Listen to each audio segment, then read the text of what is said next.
So why am I telling you all this? Because into this tense, complicated, almost hopeless situation stepped President Trump with a message the world could not ignore. And I want you to understand this wasn't a carefully worded State Department press release. This wasn't diplomatic doublespeak. This was direct, blunt, and it came with a countdown clock. Trump took to Truth Social, his social media platform, and posted an ultimatum to Hamas that reads something like this: release all the hostages. Not some of them, all of them. That includes the ones who are alive, and heartbreakingly, the remains of those who didn't make it. An agreement must be reached by Sunday evening, 6 o'clock Washington time. Every country involved has signed on. And here's the kicker: if this last chance agreement isn't reached, all hell, like no one has ever seen before, will break out against Hamas. And he closed by stating that there will be peace in the Middle East, one way or the other. Now, let's pause for a second and think about what that means. One way or the other. That's not a threat whispered in a back room. That's a public ultimatum with a specific deadline and specific consequences. And whether you love Trump, hate Trump, or land somewhere in the middle, you have to admit this is not how most presidents handle international crises. Most administrations would spend weeks crafting language that offends no one and commits to nothing. Trump just laid it all out. Here's the deal, here's the deadline, and here's what happens if you don't take it. And here's where it gets really interesting, because this wasn't just rhetoric. Hamas responded, not with silence, not with defiance, but with something no one expected: a partial acceptance of the proposal. Let me say that again. Hamas agreed to return all hostages and accepted parts of Trump's 20-point peace plan. Not every single point, but enough to signal something significant was happening. Now, you might be thinking, well, actions speak louder than words, right? Let's see if they actually follow through. And you'd be absolutely right to think that. We've seen promises broken before. We've seen ceasefires collapse within hours, so healthy skepticism is warranted. But here's why this moment is different. Even a partial acceptance is a crack in the door. In a conflict where both sides have been dug into their positions for years, any movement, any acknowledgement of a peace framework is historic. It's like watching two people who've refused to be in the same room suddenly agreeing to sit at the same table, even if they're not ready to shake hands yet. And then Trump did something that shocked a lot of people, especially those who followed his support for Israel over the years. He issued a statement to Israel not privately, but publicly, instructing them to stop attacking Hamas and stop dropping bombs in Gaza. Why? Because Hamas had accepted parts of the peace proposal, and Trump wanted to create the space for that agreement to actually work. He said, and I'm paraphrasing here, based on the statement just issued by Hamas, I believe they are ready for a lasting peace. Israel must immediately stop the bombing of Gaza so that we can get the hostages out safely and quickly. Right now, it's far too dangerous to do that. Think about what that means. Trump is essentially saying to Israel, hold your fire. Let's see if they're serious. If they are, we can get those hostages home. If they're not, we'll know soon enough. It's a test. A high-stakes, very public test. And depending on where you stand politically, you might find the statement shocking, refreshing, confusing, or all of the above. Now, here's where the story takes a turn that tells us as much about our media landscape as it does about the situation itself. When you look at how the story was covered, there's a striking disparity. According to data from Ground News, a platform that tracks media coverage and bias, over half of the outlets reporting on Trump's statement to Israel leaned right politically, while less than a quarter leaned left.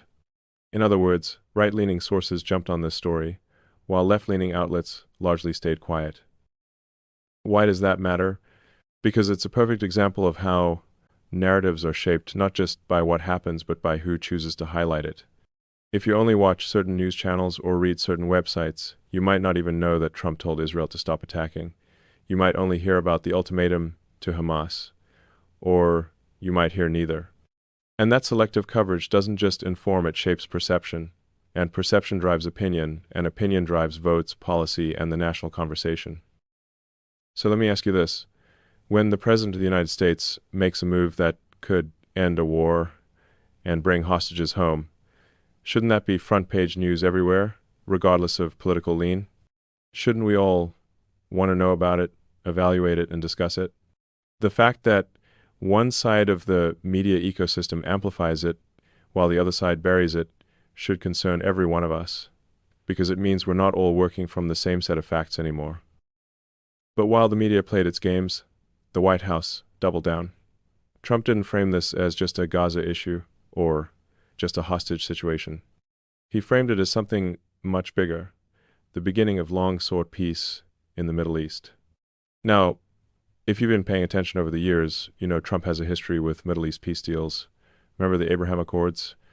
Those were agreements that normalized relations between Israel and several Arab nations, deals that many experts said were impossible. They happened. And now Trump is positioning this moment as part of that same larger vision. He's saying, in effect, this isn't about one conflict. This is about reshaping the entire region. This is about proving that even the most entrenched enemies can find a path to coexistence. And whether or not you believe that's realistic, you have to admit it's an ambitious goal. And it's one that requires leverage, timing, and a willingness to take risks that most politicians avoid. So that's the international front. But while one front was about peace, another front exploded over safety and security here at home. And this is where it all gets even more complicated because it involves technology, law enforcement, free speech, and a very real act of violence. Here's what happened. Apple removed an app from its App Store called IceBlock. Now, if you haven't heard of it, let me explain what it did. This app allowed users to anonymously report sightings of immigration and customs enforcement agents, ICE agents, within a certain radius. You'd see an ICE vehicle or agent in your neighborhood, you'd open the app, drop a pin on the map, and boom, everyone else using the app would know ICE was in that area.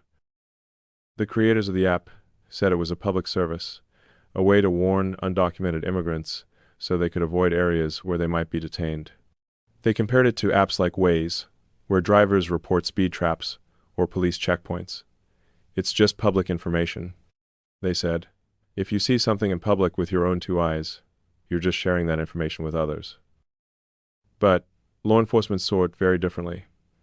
And here's why. The FBI confirmed that the sniper who attacked the ICE detention facility in Dallas last week used this app to find out where ICE agents were located. Let me say that again. A person who opened fire on a federal facility, an attack that left at least one migrant killed, used this app to plan that attack. So Apple made the call to remove it, citing information from law enforcement about safety risks. And predictably, that decision sparked a firestorm.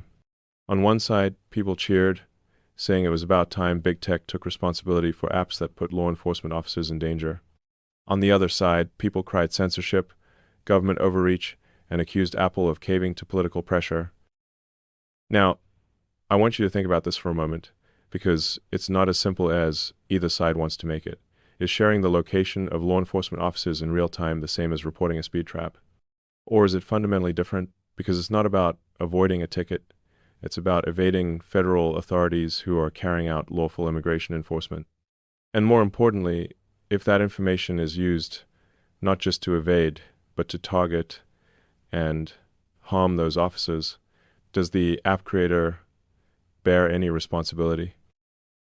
The app's creator went on CNN and said he was being targeted by the Trump administration, that his app did nothing wrong, and that ICE just wants to operate in secrecy without accountability. He compared ICE to a paramilitary force and argued that transparency is essential in a democracy. And look, I understand that argument. Transparency is important, accountability is important. But here's the problem with his logic. There's no app publicly available that tells you where SWAT teams are about to raid a location. There's no app that tracks FBI agents in real time. Why? Because giving criminals advance notice of law enforcement operations doesn't promote accountability. It undermines public safety. And when you add in the fact that a violent attacker used this specific app to carry out an assault on a federal facility, the conversation shifts from free speech to public endangerment. And here's the question I'd ask the app creator if I had the chance. Is it true that there are criminal illegal aliens in this country, yes or no? Is it true that some of those individuals have committed violent crimes and would rather harm an ICE agent than be deported, yes or no? And if the answer to those questions is yes, which it is, then isn't it possible that your app, however well-intentioned, is being used as a tool by people with very bad intentions? Now, the creator isn't the only one upset. A guy named Joe Walsh, a former congressman turned vocal Trump critic, posted on social media calling this fascist behavior and government overreach. And here's where it gets really interesting.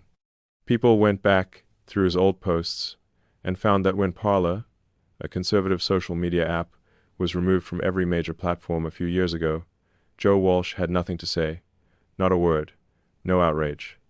No defense of free speech. But now, when an app that tracks ICE agents gets pulled, suddenly it's an assault on democracy. That's called hypocrisy, folks. And it's exhausting.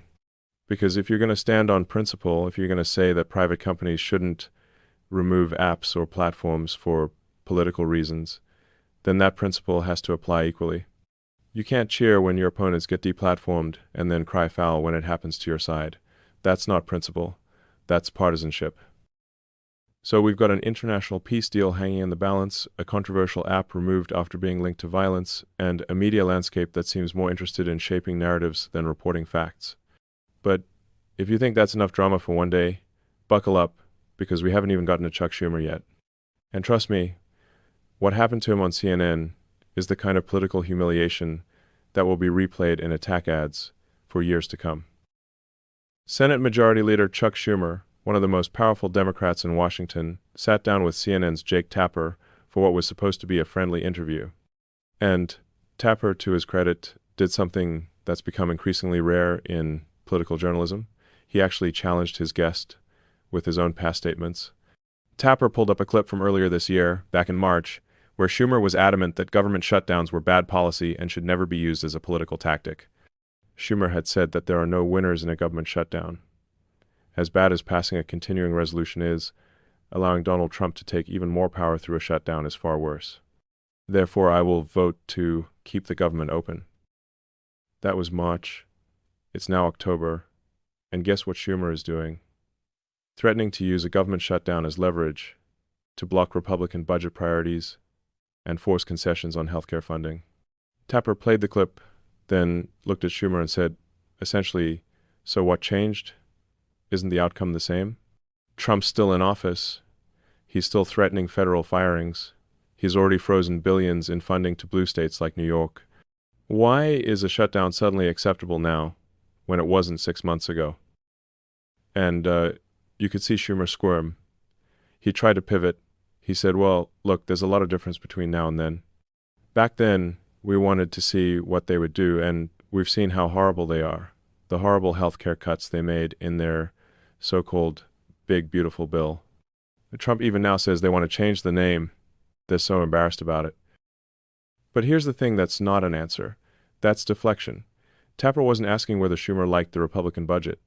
He was asking why the principle of never use a shutdown as a weapon suddenly didn't apply anymore.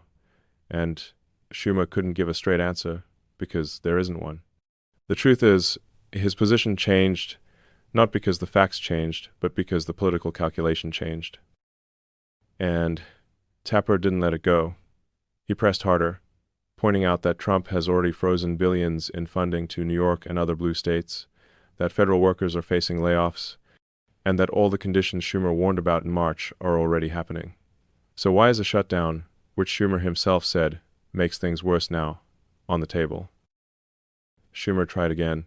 He said, we don't want a shutdown, that's for sure. But Jake Tapper, and frankly anyone paying attention, knew that wasn't true. Because just days earlier on MSNBC, Democratic strategists were openly saying they wanted to use the shutdown to make the American people feel pain under Republican leadership. The strategy wasn't subtle. It was explicit: force a shutdown, let services suffer, let voters get angry, and then blame Republicans in the next election cycle. Now, think about what that means. It means Schumer and his colleagues are willing to weaponize a government shutdown, something that affects real people real paychecks, real services for their own political gain. And the kicker? He's doing the exact thing he condemned just months ago. That's not leadership. That's opportunism. And voters, especially those of us who've been around long enough to recognize political games when we see them, aren't fooled. But wait, it gets worse. Tapper then brought up another issue: healthcare for illegal immigrants. Republicans have been hammering Democrats on this, saying their budget proposal would funnel federal Medicaid dollars to undocumented immigrants. Schumer got visibly irritated. He snapped back. He said, "It's all a lot of bull. Not a single federal dollar goes to undocumented immigrants. Not for Medicare, not for Medicaid, not for ACA. Why are they making up this lie?" Except here's the problem. Tapper had done his homework. He pointed out that the Democratic budget proposal would repeal a provision from the Republican reconciliation bill that reduced federal reimbursement for emergency Medicaid at hospitals. And yes, some of that emergency Medicaid goes to people without insurance, including undocumented immigrants. So while it's true that undocumented immigrants don't qualify for regular Medicaid enrollment, they do receive emergency care that is reimbursed with federal dollars. Schumer tried to argue that's not the same thing, but it's a distinction without much difference. The money is federal, the recipient is undocumented. And voters understand that when you repeal a cost control measure, you're increasing spending. To dismiss it as a Republican lie when it's based on the actual text of the Democratic proposal just made Schumer look dishonest. And you could see it in his face. This wasn't going the way he expected.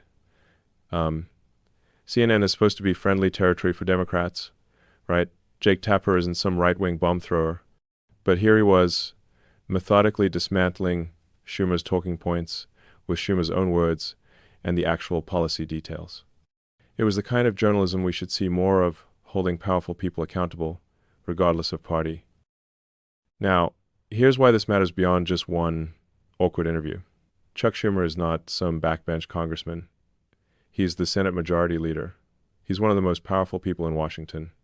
And if he can't defend his own positions under mild questioning from a generally sympathetic interviewer, what does that say about the strength of those positions? What does that say about his leadership? Republican Senator Bill Hagerty went on Fox News later that day and absolutely unloaded. He called it a temper tantrum by Chuck Schumer and said the real issue is that Schumer is terrified of losing his seat. Hagerty pointed out that recent polling in New York shows AOC Alexandria Ocasio-Cortez would beat Schumer in a Democratic primary. Think about that. The sitting Senate Majority Leader is vulnerable to a challenge from his left flank, and he knows it.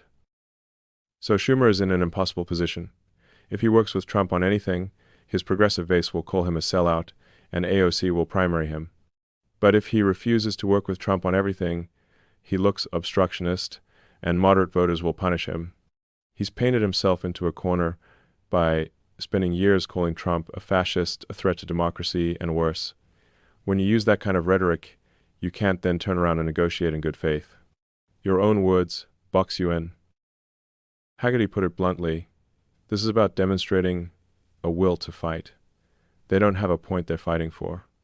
They don't seem to have an off-ramp. They have not figured out how to land the plane. This is performative, and I don't think the public is going to like it at all. And he's right, because here's what voters see. Trump making a bold move for Middle East peace, Apple making a tough call to protect law enforcement, and Schumer flailing on national television, unable to defend his own contradictions. Leadership isn't about talking points. It's about conviction, consistency, and the courage to explain your positions even when they're uncomfortable. Now, I know some of you might be thinking, well, politicians flip-flop all the time. Why is this different? And that's a fair question. But here's why this moment stands out. Schumer didn't just change his mind quietly. He loudly, publicly staked out a position 6 months ago, and now he's doing the exact opposite while pretending nothing has changed. And he got called out for it on live television in a way that's going to follow him. It's the political equivalent of getting caught in a lie at Thanksgiving dinner. Everyone at the table heard what you said earlier and now you're saying the opposite, and we're all just sitting here watching you try to explain it away. Except this isn't Thanksgiving dinner, this is the national stage, and millions of people are watching. And what makes it even more damaging is the context. This isn't happening in a vacuum. This is happening while Trump is out there brokering peace deals, setting deadlines, and making things happen, whether you agree with his methods or not. The contrast couldn't be sharper. One leader is acting decisively on the world stage. The other is tied in knots by his own contradictions. So, where does all this leave us? We've got a hostage situation that might actually be resolved. We've got a controversial app removed after being linked to violence. We've got a media environment that shapes reality as much as it reports it. And we've got a senior Democratic leader looking weaker by the day. But here's what connects all these reports, and this is important. They're all about power, accountability, and leadership under pressure. Trump used leverage, a public ultimatum, with a hard deadline to force movement from Hamas. Apple used its platform power to remove an app after law enforcement connected it to an attack. And Schumer, under the gentlest of media pressure, revealed that his positions aren't based on principle, but on political convenience. So, let me ask you some questions, and I really want you to think about these. Do you think Trump is making the correct move? And the public messaging was careful, almost rehearsed. Democratic leaders insisted they weren't advocating for healthcare benefits for illegal immigrants. They used phrases like comprehensive care for all communities and protecting vulnerable populations. Sounds reasonable enough on the surface, right? Who could argue against helping vulnerable people?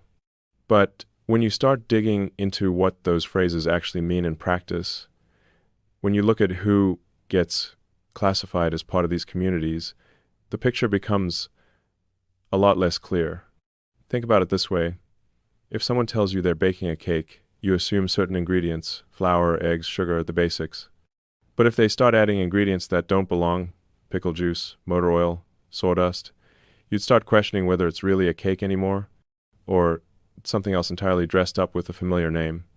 That's what's happening here with healthcare policy. The label says one thing, but the actual contents tell something different. The shutdown debate raged for weeks, and while most Americans were focused on whether national parks would stay open or whether their tax refunds would be delayed, some of us were reading the fine print. And buried in that fine print were allocations that didn't quite add up. Money earmarked for emergency humanitarian assistance, funding for temporary health services for displaced persons, expansion of community health access programs, all very bureaucratic, language, all very vague, but vague for a reason. And then something interesting happened. Sometimes in politics, someone says the quiet part out loud. It might be a slip, it might be intentional. Either way, it reveals what's really going on behind the carefully crafted talking points. Enter Congresswoman Maxine Waters. Now, regardless of how you feel about her politics, Waters gave an interview where she was asked directly about healthcare funding. The question was straightforward. Does the proposed healthcare expansion include coverage for people who entered the country illegally? Most politicians would dodge that question. They'd pivot to talking about compassion or American values or the complexity of immigration law. But Waters didn't dodge. She confirmed it. Healthcare for everybody, she said. And when pressed on what everybody meant, she didn't back down. Everybody means everybody, including those who came here without documentation. Now, let's pause and really think about what that means. For someone who's worked 40, 50 years, someone who's seen deductions come out of every paycheck to fund Medicare, someone who's navigated the often frustrating maze of insurance claims and coverage limitations, this is a pretty stunning admission, because Medicare isn't automatic. You have to earn it. You need a minimum number of work credits, typically around 40 quarters of coverage, which translates to 10 years of paying into the system. If you haven't worked that long, or if you haven't paid the taxes, you don't qualify. Those are the rules. But according to Waters and others who share her position, those rules shouldn't apply to everyone. Some people, specifically those who entered illegally, should get access without having paid in at all. It's a fundamental reimagining of what healthcare entitlement means. And whether you think that's compassionate or reckless depends a lot on your view of fairness and sustainability. This is where the debate gets really interesting, because it's not just about healthcare. It's about a broader philosophy of government and dependency. Let me explain what I mean. Every political movement needs a base of support. That's obvious enough. But how do you build that base? One approach is to appeal to people's desire for independence, for opportunity, for the chance to succeed on their own merits. That's traditionally been the American model. Work hard, take risks, reap rewards. Government provides infrastructure and protection, but individuals drive their own success. There's another model, though, one where government positions itself as the primary provider. Housing, food, education, healthcare, all of it flows from centralized systems. In that model, citizens become less like independent actors and more like dependents. And here's the thing about dependency, it creates loyalty. If your well-being depends on a particular set of policies or a particular party staying in power, you're going to support that party. It's not cynical to point this out, it's just human nature. So when you see a push to expand healthcare access to millions of people who haven't contributed to the system, you have to ask, what's the strategic goal here? Is it purely humanitarian? Maybe. But it's also politically advantageous. Every person who receives benefits from government programs is a person who has a vested interest in keeping those programs and the politicians who support them in place. It's a form of constituency building. But here's where ideals crash into reality.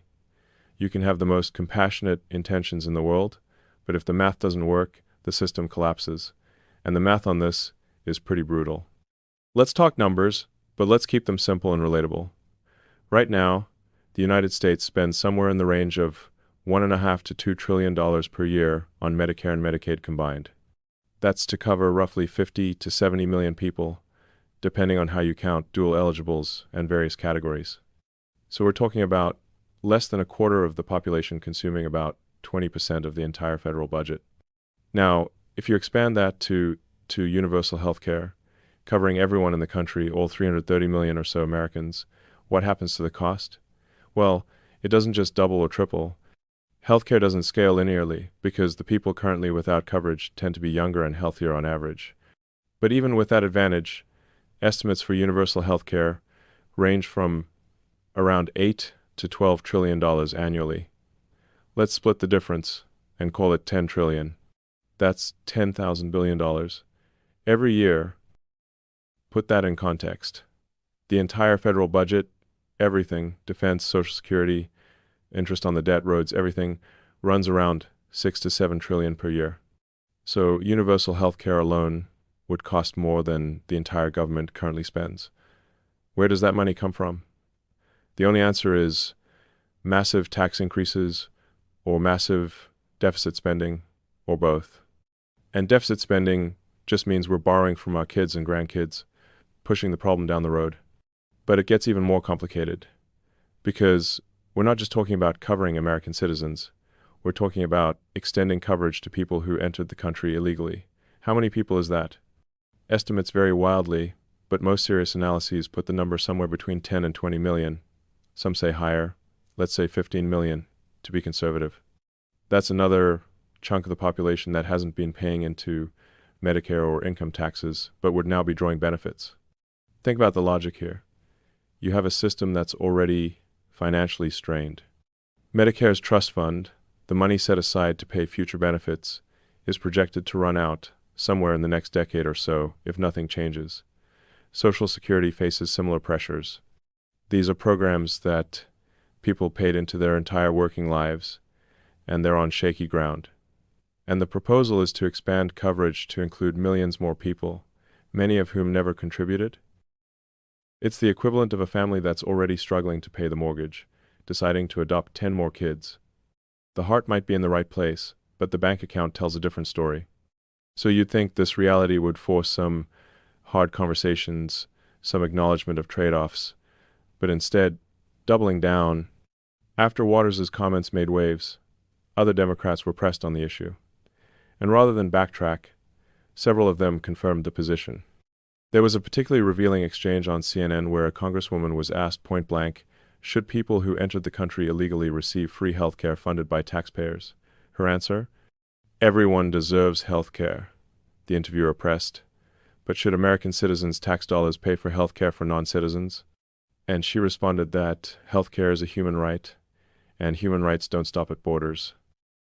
Now, that's certainly a position someone can hold. Human rights philosophy is complicated, and reasonable people can disagree about what rights are universal versus what rights are contingent on citizenship or legal status. But here's the practical problem. Rights without resources are just wishes. You can declare that everyone in the world has a right to a mansion and a yacht, but unless someone's building those mansions and yachts and figuring out who pays for them, the declaration is meaningless. Healthcare requires resources: doctors, nurses, equipment, medications, facilities. All of that costs money and requires trained people. Those resources are finite. America has a lot of resources, but they're not infinite. So when you start extending healthcare coverage beyond the people who paid into the system, you're making a choice about who gets access to those limited resources. And that choice has consequences. Citizens who've paid taxes their whole lives start waiting longer for appointments. Costs go up because demand outstrips supply. Quality can suffer because systems get overwhelmed. These aren't hypothetical concerns. We've seen it happen in other countries that tried to expand healthcare access too quickly without corresponding increases in capacity. Britain's NHS has wait times that would shock most Americans. Canada's system, for all its reputation, has people waiting months for procedures that would happen in weeks here. And those are systems that cover their own citizens, people who've been paying into the system.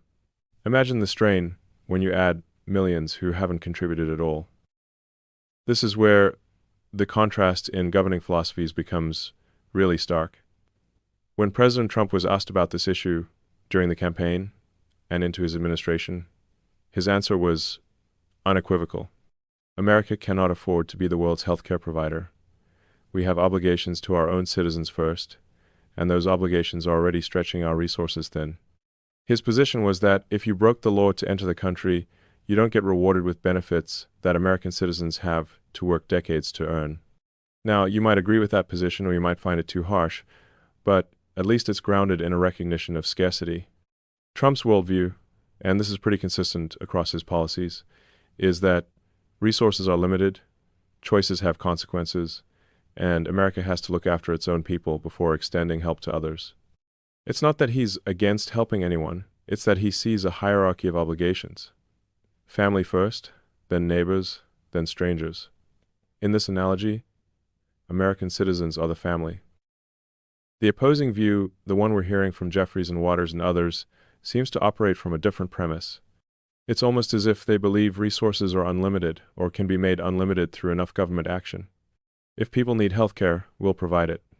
If people need housing, we'll build it. If people need food, we'll distribute it. And if the money runs out, we'll just allocate more money, print more, borrow more, tax more. The constraints that bind individuals and businesses somehow don't apply to government in this thinking. But theory meets reality when you look at how this is actually being implemented, because here's what most people don't realize. Much of this is already happening. It's not some future proposal that might take effect if certain laws pass. It's happening right now, through loopholes and reclassifications that most Americans have never heard about. Let's talk about asylum and refugee status.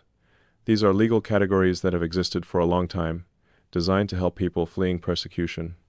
If you're being targeted for your religion, your political beliefs, your ethnicity, the U.S. has traditionally offered a path to safety through asylum claims. It's a humanitarian tradition that most Americans support, but like many well-intentioned policies, it can be exploited when the definitions get stretched. Under the previous administration, the number of people being granted asylum or temporary refugee status exploded. We're not talking about a modest increase, we're talking about numbers that went from the thousands annually to the hundreds of thousands. And here's the critical detail: once someone is classified as a refugee or granted asylum, even temporarily, while their case is being reviewed, they become eligible for certain federal benefits, including health care. So what's happening is this: someone crosses the border illegally, they're apprehended, or they turn themselves in, they claim asylum, saying they're fleeing violence or persecution, their case gets put into the system, and because the immigration courts are backlogged for years, they're released into the country with a notice to appear for a hearing that might not happen for 3, 4, 5 years. During that waiting period, they're classified as a refugee claimant, and that classification makes them eligible for Medicaid in many states, for emergency health care, for various assistance programs. Technically, they're not illegal immigrants anymore in the government's database. They're asylum seekers. They're refugees in process. They're lawfully present, even though they entered unlawfully. It's a bureaucratic sleight of hand that changes their status on paper, while the reality remains the same. They came here without permission, they're accessing benefits, and taxpayers are footing the bill. And this is where the semantic games get really frustrating. When Democrats are pressed on whether they support health care for illegal immigrants, they can truthfully say, no, we don't support benefits for illegal immigrants. But what they don't say is that they've redefined who counts as an illegal immigrant. If you process everyone as an asylum seeker, if you classify everyone as lawfully present, then by definition, there are no illegal immigrants in the system. Problem solved, at least on paper. This brings us back to Hakeem Jeffries. He's the House Democratic leader, which means he's one of the most powerful Democrats in Washington. When someone at that level speaks, it's not just personal opinion, it's party messaging. And what's fascinating is that when he was pressed on this issue, he didn't fully deny it. He couldn't, because the evidence is too clear. Instead, he tried to thread the needle with careful language. In one exchange, he was asked whether the healthcare expansion his party was pushing would cover people who came here illegally. His response was that they were fighting to protect healthcare access for all communities, including those who are lawfully present under our humanitarian programs. There it is again, lawfully present. The same phrase that shows up in the policy documents, the same classification that turns illegal border crossers into legal asylum seekers with the stroke of a pen. When the interviewer pushed back, asking specifically about people who crossed the border without authorization, Jeffries pivoted to talking about children and families fleeing violence. And look, that's a real phenomenon. There are people fleeing genuinely terrible situations. But the question wasn't whether some asylum claims are legitimate. The question was whether American taxpayers should be funding health care for everyone who makes a claim, legitimate or not, while their cases sit in limbo for years. Jeffries never gave a straight answer to that question, but his non-answer was revealing, because if the policy weren't to provide those benefits, he could have just said so. He could have said, no, illegal immigrants don't get free health care, and asylum seekers only get emergency care, not full coverage. But he didn't say that. He talked about protecting all communities and ensuring access, and living up to our humanitarian obligations. That's politician speak for yes. But I don't want to say yes, because it polls terribly, and it does poll terribly. When you ask Americans whether illegal immigrants should get free health care, even many Democrats say no. The numbers are pretty lopsided, usually somewhere around 70 to 80% opposed. People understand instinctively that it's not fair. They've been paying into Medicare their whole lives. They see their premiums go up, their coverage options shrink, their out-of-pocket costs increase, and they're being told that people who never paid in, who broke the law to get here, should get the same benefits or better. It doesn't sit right, and it shouldn't.